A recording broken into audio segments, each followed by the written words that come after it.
The floodlights snapped on like lightning tearing through the night. Boots hit the floorboards. Blankets fell. No one spoke, only the sound of orders echoing through the cold. Outside, the air was razor sharp, snow biting through bare skin. The women, secretaries, nurses, and radio clerks from Hitler's collapsing war, stumbled into the yard, trembling. Their breath hung in clouds under the white glare of the lamps. No roll call ever came at midnight. They knew what that usually meant: execution, punishment, disappearance. But tonight, the silence felt different, colder, heavier, waiting for something. Then the ground began to hum, engines, dozens of them, trucks approaching through the fog. Liesel, a 23-year-old nurse, whispered to herself, "So this is how it ends." She was wrong. What she was about to see would not end her life. It would change everything she believed about war, about mercy, and about men. It was December 1944, a winter that had no warmth, not even from the sun. Germany was dying, and its daughters were dying with it. These women had not chosen war. They were clerks, typists, nurses, pulled into uniform when the Reich ran out of men. Now, they were prisoners in a makeshift camp somewhere in France, surrounded by wire and guarded by men they had been taught to fear. For weeks, they had lived on rumors more than food. They whispered of American cruelty, of women paraded naked, heads shaved, children taken. They had seen enough of death to believe anything. The rations were thin, the cold unrelenting. Sleep came in minutes, never in peace. Each day blended into the next, until the night the floodlights came on. No one knew why they were being called outside. But every woman who stepped into that freezing dark carried the same thought. The enemy had finally come to finish what the war had started. They didn't know it yet. But before dawn, they would discover something they never imagined: that even in captivity, mercy could still exist. The snow was still falling when the sound grew louder, a low mechanical growl, deep and rhythmic, like thunder stitched with metal. Liesel turned her head toward the horizon. Beyond the barbed wire, beams of light flickered through the fog. Engines, trucks, every woman in the line stiffened. Convoys at night meant only one thing: deportation, or worse. Their bare feet sank into the slush as they waited for the order none of them wanted to hear. The British officer at the gate said nothing.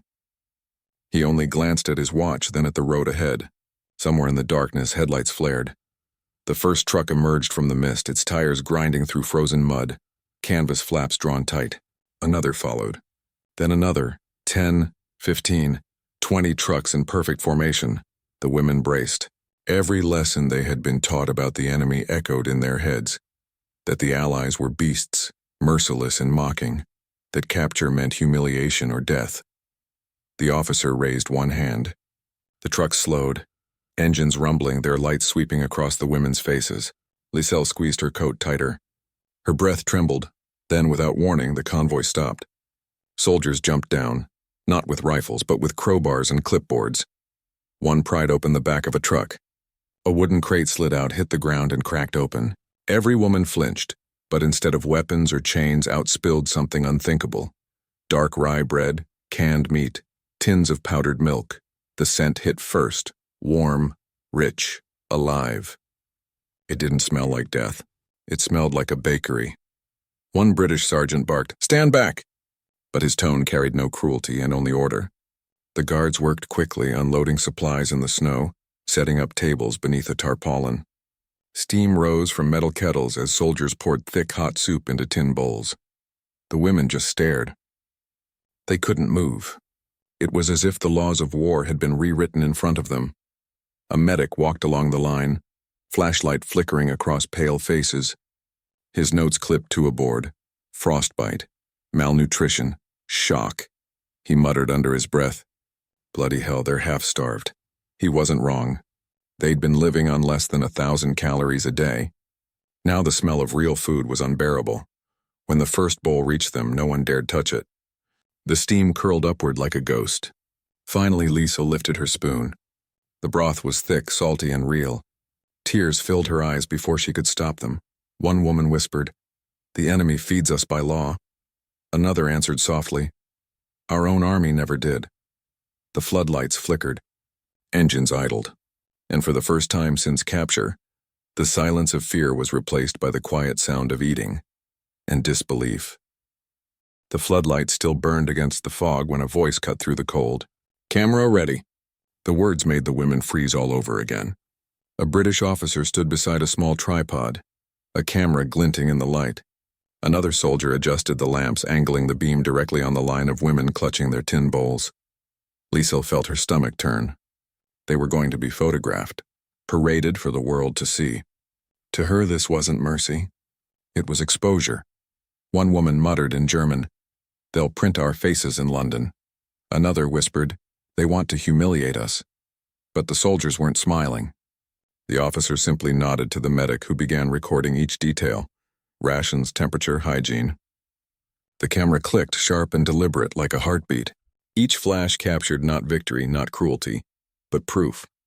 These weren't propaganda shots. They were documentation, Red Cross inspection records, evidence that rules still existed in a world that had forgotten them.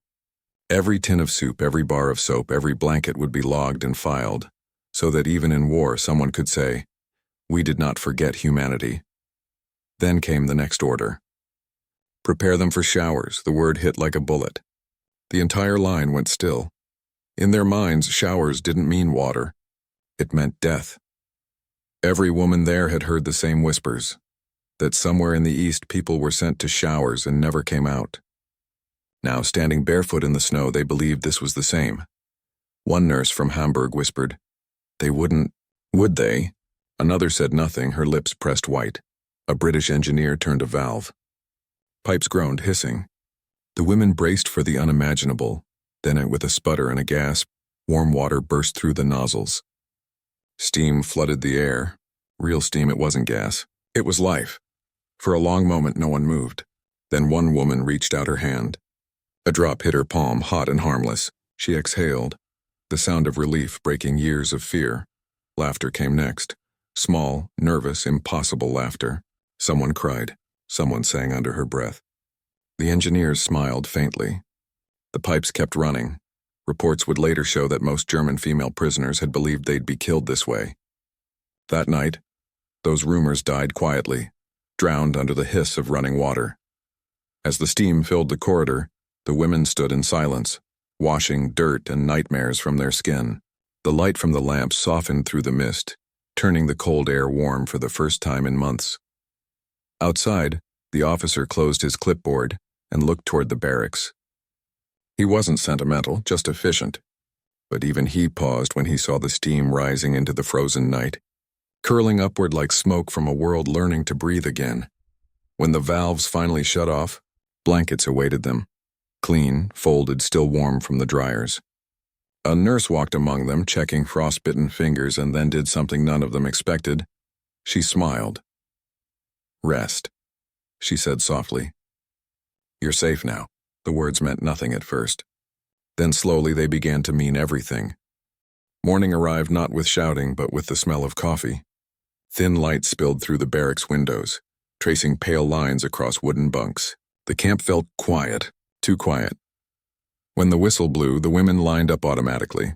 No barking voices, no rifles raised, only the soft scrape of boots in the frost. A young British sergeant walked down the row, counting under his breath, his tone calm. Almost tired. Breakfast came in tin bowls, thick bread, a spoonful of jam, and that strange dark drink they called coffee. The taste was bitter, foreign, yet somehow divine. For the first time since capture, they were fed like people, not prisoners. But even mercy made them uneasy. Kindness was something they no longer knew how to hold. After breakfast came orders. Small groups were called to a separate building near the schoolhouse. "Bring your coats," a guard said simply. "You'll be warm there." Inside, the air smelled faintly of tobacco and pencil lead. Desks, notebooks, and chairs had been arranged neatly. An interrogation room, but it didn't look like one. No blinding lights. No chains, no shouting, just warmth. A British major sat behind a desk, sleeves rolled, eyes calm. He motioned for them to sit. "Let's start simple," he said. "Tell me about your work." The women hesitated. They'd expected threats, not questions. One of them, a typist from Munich named Anna, sat frozen, staring at the cigarettes on the table. The major noticed. He pushed the pack toward her. "Smoke?" She blinked, then nodded. The match flared between them, a spark in the silence. She drew the first breath, not of fear but of something else. Recognition. The questions began softly. How long had she served? Where were her communications posts? Who issued her orders? He spoke gently, weaving facts into conversation like threads in a fabric. There was no pressure, no cruelty, only patience. And that patience did what pain never could. It opened her. Before she realized it, Anna was sketching on a piece of paper, small dots connected by lines, radio relays, fuel depots, supply routes. A map of war disguised as a conversation. When she looked up, the major was nodding. "Thank you," he said quietly. He made no threat, no victory speech, just gratitude. That night she lay awake listening to the low hum of Allied engines outside the wire. For the first time she knew what they carried, the convoys she had helped them protect with her words. "I didn't betray anyone," she whispered into the dark. "I only told the truth." But in her chest the line between guilt and relief blurred until it was the same thing. The British called it rapport extraction, the art of winning truth through empathy. No violence, no fear, only conversation. To Anna it was more terrifying than interrogation. Cruelty she could resist. Kindness she couldn't. Days passed, then weeks. The routine of mercy became its own strange rhythm. Bread, soup, coffee, questions. The fear was gone, but something else had taken its place, silence. The kind that comes after shock, when people start remembering what they used to believe. Then one gray morning the trucks returned. Engines low, doors swinging open, soldiers shouting names off a list. New prisoners. The women watched as the newcomers stepped down, hollow-eyed, wrapped in rags, faces gray with exhaustion. And then Liesel froze. Among them was a woman she knew, Anna. Months ago, Anna had been her superior in the Luftwaffe Auxiliary Corps, sharp-tongued, confident, a woman who never bent her back to anyone. She used to walk through the communications bunker like she owned the air itself. Now she could barely stand. The guard motioned her inside. "Move along." Anna obeyed without a word. When she saw Liesel, she hesitated, recognition flickering behind the hollow in her eyes. "You're here too," she whispered. Liesel nodded. Since December. Inside the barracks, the contrast was cruel. The newcomers still carried the smell of fuel, smoke, and fear. Their uniforms were torn, their lips blue. When the nurse handed them soup, some flinched, others stared at the bowl like it was a trap. "Don't eat," Anna hissed at another prisoner. "It's a trick."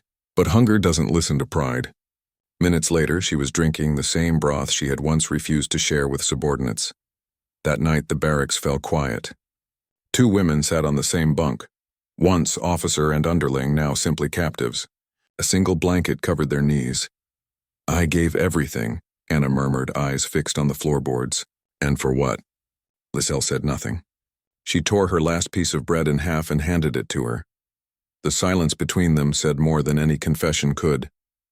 Outside, snow began to fall again, soft and soundless. The generator hummed like a slow heartbeat. After a long time, Anna spoke again. "We burned reports every week," she said quietly. "Names, orders, shipments. I thought that made me loyal." Liesel looked at her. Not with anger, but with something closer to pity. "Loyal to what?" Anna didn't answer. She just let the question hang in the cold. "I used to think surrender was shame," she whispered finally. "Now it feels like truth." By 1945, Allied officers would record that most German female auxiliaries renounced their Nazi loyalty within months of capture. Not because they were forced, but because the world they had defended simply stopped making sense.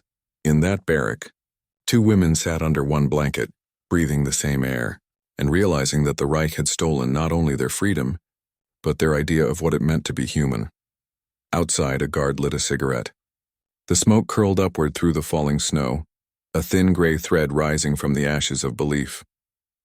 Spring came quietly. The snow melted into thin rivers that cut through the mud, carrying the last traces of winter away. One morning before sunrise, the sound of engines returned. But this time it was different. No shouting. No searchlights. Just the slow, steady hum of trucks idling beyond the wire. The guards moved with calm precision, their voices low. "Pack your things," one said simply. "It's time," the women froze. They had heard rumors of release before, promises that dissolved like smoke. But when the gate swung open, they realized this was real. The war was over. Liselle stood in line, her coat buttoned wrong, her hands trembling around a small bundle, a tin cup, a folded letter, and a bar of soap. All she had. The same officer who had once ordered them into the freezing yard months ago now stood aside, arms crossed, saying only, "Home transport." Nothing more. No speeches. No revenge. Just quiet faces and the sound of boots on wet ground. The women climbed onto the trucks one by one. As the engines rumbled to life, Liselle turned to look back at the camp. The barracks, the towers, the floodlights that had once turned night into fear. Now they stood dark and still, almost gentle under the pale morning sun. Beside her, Anna whispered, "It's over." Liselle nodded. Maybe now it begins. The convoy moved slowly down the broken road east toward a home that no longer existed. They passed fields greening again, rivers thawing, the world remembering life. The air smelled of diesel and damp earth, the scent of endings and beginnings. No one spoke. Some watched the horizon, others just closed their eyes. Liselle reached into her pocket and touched the paper she had kept since that night, the one she wrote when she thought she'd never be found. "I am alive. I am not harmed. They treat us well. Do not be afraid." She added one new line in pencil, her hand unsteady as the truck bounced along the road. Even mercy can leave scars. When the camp finally disappeared behind them, the floodlights stayed dark forever. The war had ended not just in surrender, but in something rarer, understanding. Because in that winter, on that midnight road, they had learned a truth their leaders never taught them. That power breaks, but mercy endures. That night, they expected death. Instead, they found humanity, and sometimes that's the hardest thing to survive. History remembers wars by their battles, but it's mercy that reveals what humanity really is. If stories like this remind you that compassion can exist even in the darkest places, subscribe to WWII Untold, because the world still hides thousands of forgotten moments like this one, and it's time to bring them to light.